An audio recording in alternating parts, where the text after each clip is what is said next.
Baik, Assalamualaikum warahmatullahi wabarakatuh. Yang terhormat Ibu Firda Zara SPD MPD selaku dosen pengampu mata kuliah bioteknologi dan seterusnya kepada teman-teman sekalian. Pada kesempatan kali ini kami dari kelompok 3 akan menyampaikan materi yang berjudul cloning. Sebelumnya, izinkan kami memperkenalkan diri terlebih dahulu. Yang pertama dengan saya sendiri, Sylvia Kusri Adia dengan NIM 21231098, kemudian Amira Sofia dengan NIM 21231114, Vivin Gusti Pratiwi dengan NIM 21231106, Tiara Dita Fareza dengan NIM 21231102, dan Putri Amalia Ersa dengan NIM 21231136.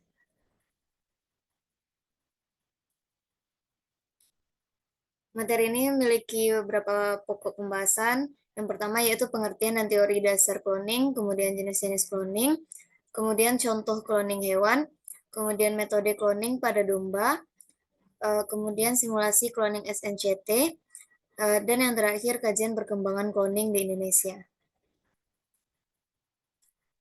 Baik, materi yang pertama akan saya sampaikan sendiri, yaitu pengertian cloning.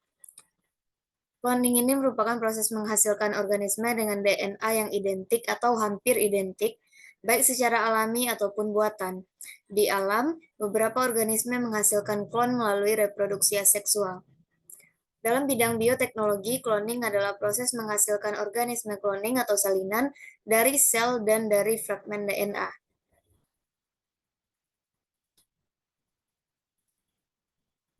Baik, sekian dari saya. Selanjutnya akan disampaikan oleh Amira Sofia. Kepada Amira dipersilakan.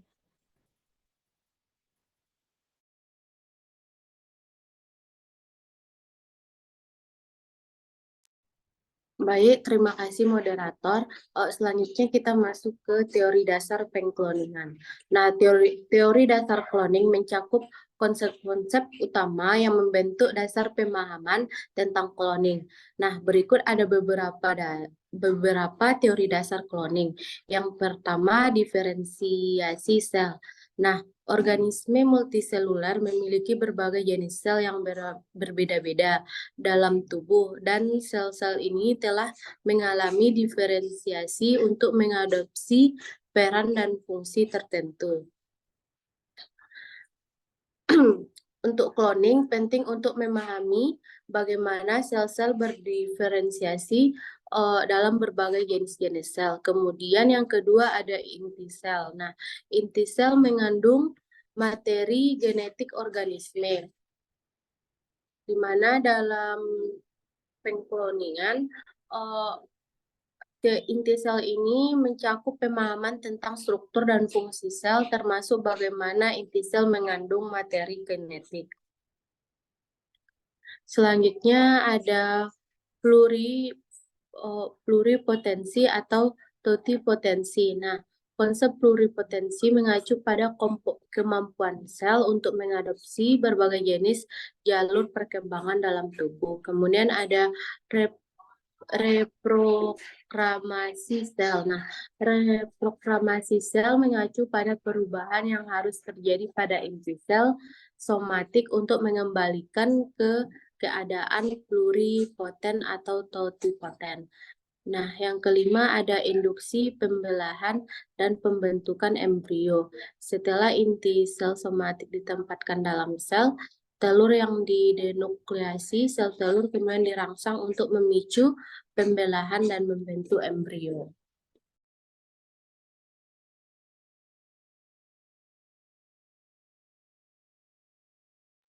Nah, kemudian ada jenis-jenis cloning.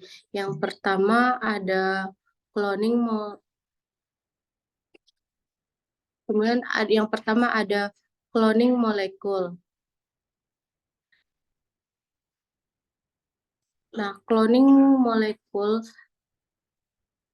adalah proses duplikasi atau penggandaan fragmen DNA tertentu atau molekul-molekul genetik lainnya menggunakan teknik biologi molekuler. Nah, tujuan utama dari cloning molekul adalah untuk menghasilkan banyak salinan identik dari molekul tersebut. Nah, Proses cloningan umumnya melibatkan beberapa, yaitu pertama isolasi DNA, pemotongan DNA, vektor DNA, transformasi, dan kemudian seleksi dan replikasi. Kedua, ada cloning cell. Nah, cloning cell adalah proses reproduksi sel yang menghasilkan salinan identik dari sel asal. Nah, ini dapat terjadi secara alami atau dalam konteks laboratorium. Ada dua jenis utama cloning cell. Yang pertama, cloning cell alami. Contohnya itu dalam reproduksi aseksual. Nah, sel satu organisme dapat membelah diri menjadi sel anak yang identik secara genetik dengan sel induknya. Kemudian ada cloning cell dalam laboratorium, di mana ini melibatkan pengambilan satu sel dari organisme, mengisolasi inti sel dan menyisipkannya ke dalam sel telur, kemudian dan ini dilakukan dalam cloning hewan seperti domba doli. Nah, selanjutnya ada cloning organisme.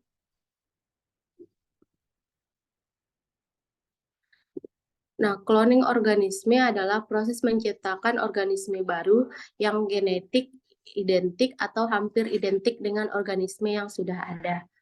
Ada dua jenis utama cloning organisme. Yang pertama, cloning reproduktif, di mana organisme baru dibuat yang sepenuhnya identik secara genetik dengan organisme donor. Contohnya itu cloning domba doli. Kemudian cloning terapeutik. Nah, cloning terapeutik melibatkan pembuatan organisme baru yang hampir identik secara genetik dengan organisme donor, tetapi tujuannya bukan untuk menghasilkan organisme utuh. Nah, cloning terapeutik dapat melibatkan produksi sel induk atau jaringan yang identik dengan pasien untuk transplantasi atau terapi regeneratif. Baiklah, sekian penjelasan materi dari saya. Saya kembalikan kepada moderator. Baik, terima kasih kepada Amira Sofia. Materi selanjutnya akan disampaikan oleh Putri Amelia Ersya. Kepada Ersya dipersilakan.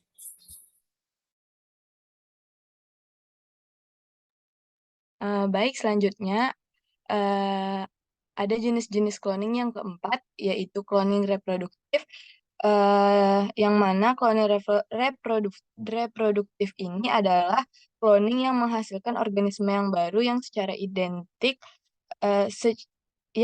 secara genetik dengan organisme yang ada. Ini dilakukan dengan menggandakan sel-sel tubuh atau sel somatik. Biasanya dilakukan transfer inti sel somatik ke sel telur yang telah denukleasi. Contohnya ialah cloning Dolly the sheep. Yang selanjutnya adalah cloning embrio, yang mana cloning ini melibatkan pembuatan salinan embrio hewan atau manusia. Ini biasanya digunakan dalam penelitian ilmiah, pengembangan terapi, atau teknik reproduktif buatan seperti reptilisasi in vitro. Dan yang selanjutnya ada cloning hewan. Cloning hewan ialah proses penggandaan organisme atau hewan yang menghasilkan individu baru dengan materi genetik yang identik atau hampir identik dengan hewan aslinya. Ini berarti juga organisme hasil cloning memiliki informasi genetik yang sama dengan organisme aslinya. Next, Jen.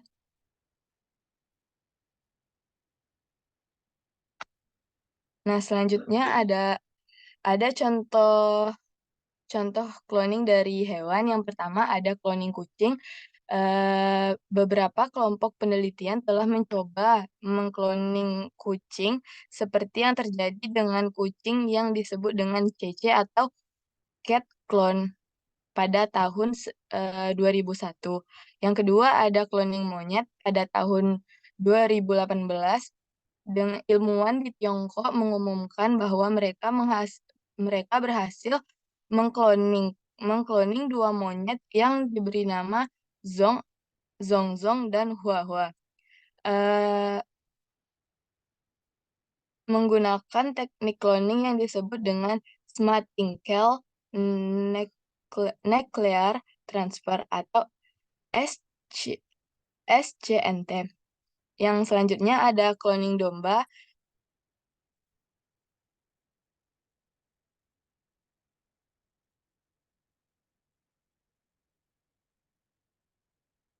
Cloning domba yang pertama kali dilakukan oleh para ilmuwan di Institut Roslin di Skotlandia pada tahun 1996. Domba yang dihasilkan dari cloning ini dikenal dengan sebutan Dolly. Nah, adapun dari sekian materi dari saya kembalikan kepada moderator.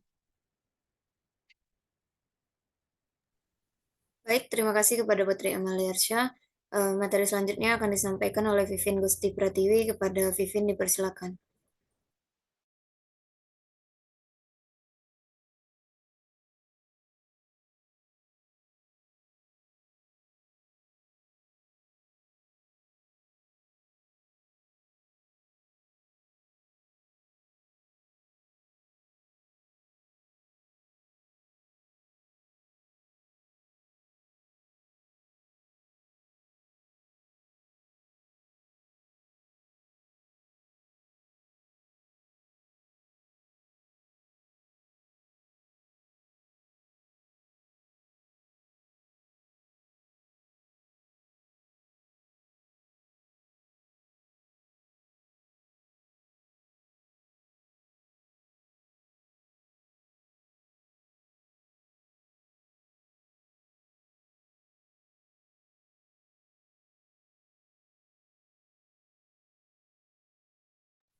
Sekali lagi kepada Vivin Gusti Pratiwi dipersilakan. Maaf, moderator. Ternyata on off mic. Baik, terima kasih moderator. Selanjutnya metode cloning pada domba Dolly. Yang mana metode cloning pada domba Dolly ini terjadi pada tanggal 5 Juli 1996 sampai 14 Februari 2003. Ada seekor domba yang bernama Vindores betina dan mamalia pertama yang dikloning dari sel somatik dewasa. Nah, dikloning oleh Kate Campbell, Len Wilmut, dan rekannya di Institut Roslin, bagian dari Universitas Edinburgh, Skotlandia, dan perusahaan bioteknologi PPL Therapeutics yang berbasis di dekat Edinburgh. Proses cloning domba Dolly itu bisa dilihat pada gambar yang terdapat pada PowerPoint. Next.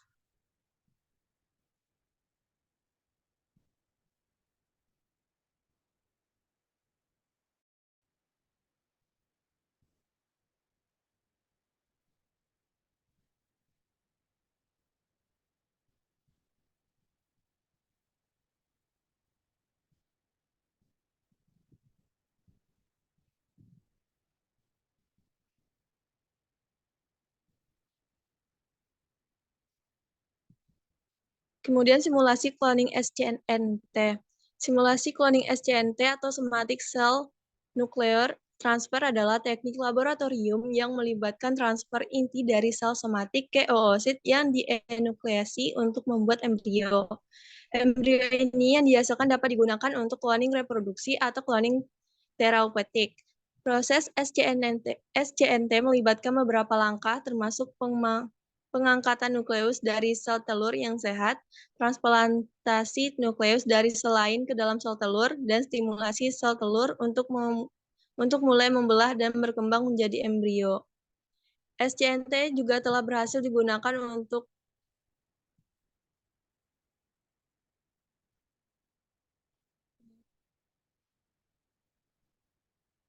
SCNT juga telah berhasil digunakan untuk mengkloning berbagai hewan termasuk domba, sapi, dan monyet. Namun, penggunaan SCNT ini pada manusia masih sangat kontroversial dan menimbulkan kekhawatiran etika dan moral. Sekian pemaparan materi dari saya kembalikan kepada moderator. Baik, terima kasih kepada Vivien Gusti Pratiwi. Materi selanjutnya akan disampaikan oleh Tiara Dita Fareza. Kepada Tiara dipersilakan. Baik, terima kasih kepada moderator. Materi selanjutnya yaitu kajian perkembangan cloning di Indonesia. Di Indonesia, cloning tidak diatur secara tegas dalam undang-undang, namun dianggap serupa dengan kehamilan tidak wajar dan tunduk pada ketentuan Undang-Undang Kesehatan. Namun, perkembangan teknologi cloning di Indonesia masih terbatas dan belum ada penelitian atau observasi yang signifikan mengenai topik tersebut. Mahalnya biaya teknologi cloning juga merupakan hambatan besar bagi penggunaannya secara luas. Cloning berpotensi membawa dampak positif seperti membantu orang tua yang tidak dapat hamil secara alami dan memperbaiki cacat genetik. Di bidang peternakan juga cloning dapat digunakan untuk melestarikan spesies yang terancam punah, namun cloning juga mempunyai dampak negatif seperti potensi disalahgunakan untuk menciptakan spesies atau ras baru yang bertentangan dengan nilai-nilai kemanusiaan. Masih banyak tantangan dan kontroversi dalam proses cloning, baik dari segi teknologi, penelitian, dan observasi, serta tanggapan dari pihak-pihak yang berkompeten. Apalagi jika cloning berkaitan langsung dengan nilai-nilai kemanusiaan, hukum, dan etika. Meskipun demikian, cloning masih menjadi topik yang sangat menarik dan menantang bagi para peneliti biologi molekuler. Sekian pemaparan materi dari saya kembalikan kepada moderator.